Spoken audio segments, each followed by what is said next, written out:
குர்ஆனிலிருந்தே ஒரு ஆயத்தை ஆதாரமாக ஓதினாலும் கூட இவர்கள் அங்கீகரிக்க மாட்டார்கள். ஆனால் குர்ஆனில தவசுலை அங்கீகரிக்கிற வசனங்கள் இருக்கத்தான் செய்கிறது. சூரத்துல் பக்ராவை நீங்கள் எடுத்து பாருங்கள். வகானு மின் கபுலு யஸ்தஃப்திஹூன அலல்லதீன கஃபரு என்ற வசனம். இந்த வசனத்தில யூதர்களுடைய ஒரு செயல்பாடை பற்றி அல்லாஹ் சொல்லுகிறான்.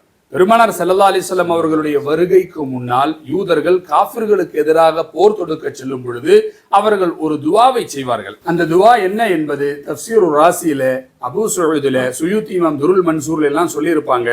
அல்லாஹும் மஃப்தஹ் அலைனா வன்சுர்னா பின் நபியில் உம்மியி. இறுதி காலகட்டத்தில் அனுப்பப்படுகிற அந்த நபியை வசீலாவாக வைத்து அல்லாஹ்விடத்தில் அவர்கள் துவா செய்திருக்கிறார்கள்.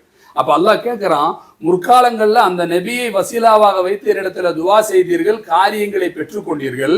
இப்ப நேரடியாக அந்த நபி வந்த பொழுது ஃபலம்மா ஜாஅஹும் மா அரஃபு கஃபரு பிஹி ஃபலஅனத்துல்லாஹி அலல் காஃபிரின், அந்த வசனம் அப்படித்தான் முடிகிறது. நேரடியாக அவர் வந்த பொழுது அவரை மறுக்கிறீர்களே, காஃபிர்களாக ஆகிவிட்டீர்களே, உங்கள் மீது அல்லாஹ்வுடைய சாபம் உண்டாகட்டும் என்று.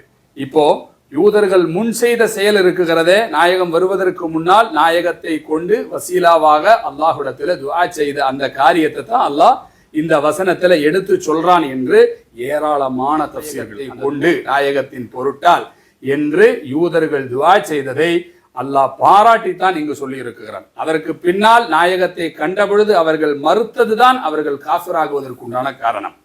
இதுவே போதுமானது. குர்ஆன் வசனமும் தவசுலை அங்கீகரிக்கத்தான் செய்கிறது. எதிராக ஒரு வசனத்தையும் இவர்களால் கொண்டு வர முடியாது, ஒரு ஹதீஸையும் கொண்டு வர முடியாது.